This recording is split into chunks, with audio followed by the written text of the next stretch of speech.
Hello friends, स्वागत करुच्ची मो channel digital platform को। फ्रेंड्स, आज आपण मानू बहुत जरूरी इनफॉरमेशन देवी, तेणु वीडियोटी को शेष पर्यटन देखूँ और जानतु आपण करेंगे। जदि आपणकर भैलिडिटी बहुत कम समय देखा निश्चित भाव में वीडियो जानतु आपण कौन करने द्वारा आपणकर भल भाव में यूज करेंगे आपण प्राथमिक सिम को। फ्रेंड्स, निश्चित भाव में जो मानकर बहुत कम संख्यक रिचार्ज करते 10 टଙ୍କା 20 टଙ୍କା 30 टଙ୍କା किंबा जमारू भी रिचार्ज करुनथिले एयरटेल हो कि एयरटेल वोडाफोन किंबा आइडिया हो देन करुनथिले निश्चित भाव में गोटे मेसेज आसी आप निश्चित भाव में शीघ्र बालांस पकातु ना आपंकर भैलिडिटी इनकमिंग कल हो कि आउटगोइंग कल हो आपण शेष हो जदि आप रिचार्ज करूना जमारू भी आप निश्चित 90 दिन भितर आप सिम बंद हो। फ्रेंड्स, वीडियो शेष पर्यटन देखूँ और जानतु आपड़ कौन करने द्वारा आपणकर सिम भैलिडिटी रहा संपूर्ण भाव में यार फायदा ने। फ्रेंड्स, चलो देखा। फ्रेंड्स, देखो निश्चित भाव में आपणकर मोबाइल को एक मेसेज आसो आप सिम्रे जो सिम्रे आप बहुत कम संख्यक यूज कर रिचार्ज कर। फ्रेंड्स, अटेंशन देखो लिखाई निश्चित आसो। फ्रेंड्स, देखिए आप स्क्रीन में। फ्रेंड्स, ये मेसेज कौन पर आईला। फ्रेंड्स, देखो आप निश्चित भाव में से सिम टे को आप निश्चित भाव में व्यवहार करना बहुत कम संख्या रिचार्ज कर आसी मेसेज। देखो जियो आसला निश्चित भाव में बहुत लॉस रे चलुँच एयरटेल हो कि वोडाफोन कि आइडिया कंपनी मैंने बहुत लॉस रे से प्लान दौरान तेणु से निश्चित भाव में सबू कंपनी मिसिकी ये तीनोटी कंपनी और डोकोमो मिसिकी एक प्लान बाहर कर जहाँ भैलिडिटी प्लान या 10 टଙ୍କା 20 टଙ୍କା आपंकर जो रहा से रही आप भैलिडिटी गोटे पकड़ पड़े 35 टଙ୍କା 65 टଙ୍କା 95 टଙ୍କା ये पकड़ पड़ो आप भैलिडिटी जो जियो रही 399 रिचार्ज कले 3 मास आप यूज करेंगे से भाव में आपंकर यार भैलिडिटी रोचे। फ्रेंड्स, देखूँ एक कौन ये मेसेज आसी। फ्रेंड्स, देखूँ आप कौन करने द्वारा यार भैलिडिटी आपंकर रहा यार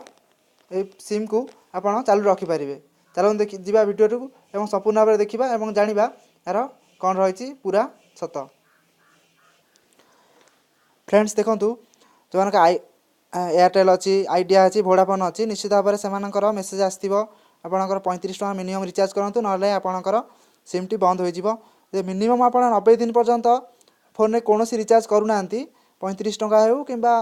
तादूर अधिका मिनिमम 35 टଙ୍କା रही करूना तेज निश्चित भाव में आपंकर बंद होपंकर सिम टी बंद हो। फ्रेंड्स, यह कौन आप निश्चित भाव में आप कौन करेंगे जब देखो बीएसएनएल कि जियो जियो ये मेसेज आसनी बीएसएनएल रही जहाँ 36 टଙ୍କା रही 6 मास भैलिडिटी रही। फ्रेंड्स, जब आपण सिम को जब एयरटेल वोडाफोन कि आइडिया अच्छी आपड़ पोर्टेबल करुँच निश्चित भाव में बीएसएनएल को आप बंची जापारे 36 टଙ୍କା जब पकई दूसरी आप 6 मास पर्यंत आपंकर सिम टी भैलिडिटी बढ़ी जाऊँगी और से करेंगे कि जियो को आप पोर्टेबल करी आप यार जियो जहाँ रही तारी प्लान रही आप रिचार्ज करी आपण सिम टी को चालू करेंगे। जदि आप चाहूना ना आप पोर्टेबल करेंगे से रखा चाहते से रहा चाहते एयरटेल हो कि वोडाफोन हो कि आइडिया हो निश्चित भाव में मिनिमम आपको 35 टଙ୍କା मिनिमम रिचार्ज करा पड़ो। 35 टଙ୍କା कलापर आपंकर प्रति मास 28 दिन तार से मनोबली एक मनोबली गेम खेली जहाँकि रही भैलिडिटी प्लान रही भैलिडिटी आप मिनिमम 35 टଙ୍କା रिचार्ज कले द्वारा आपंकर 35 टଙ୍କା रिचार्ज कले आप निश्चित भाव में आपंकर सिम टी बंद हेबनी एवं लास्ट पर्यंत आप सेमती आपंकर सिम टी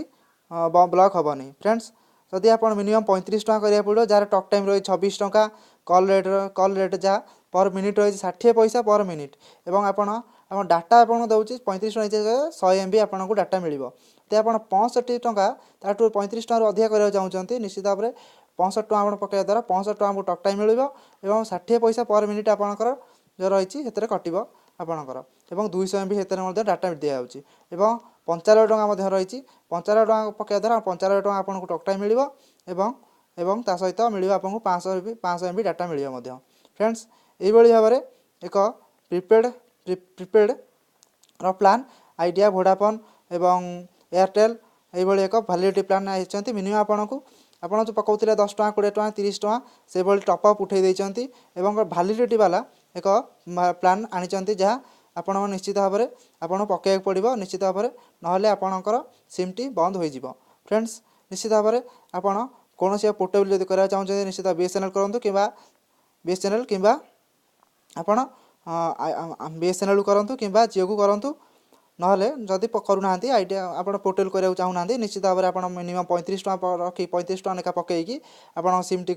आपड़ से कंटिन्यू करूँ एवं जे विभिन्न फायदा जहाँ रही तारी प्लान तार फायदा नियंतु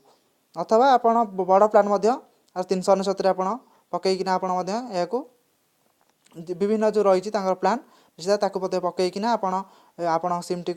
बंद होबार निश्चित भाव में रखिपारे। फ्रेंड्स यदि वीडियो आपको निश्चित भल लगी तो लाइक शेयर और कमेंट करूँ एवं मो चैनल डिजिटल प्लेटफॉर्म को सब्सक्राइब करूँ एवं पाखे घंटी आइकन को दबाई दिंतु ये नुआ नुआ वीडियो देखा धन्यवाद।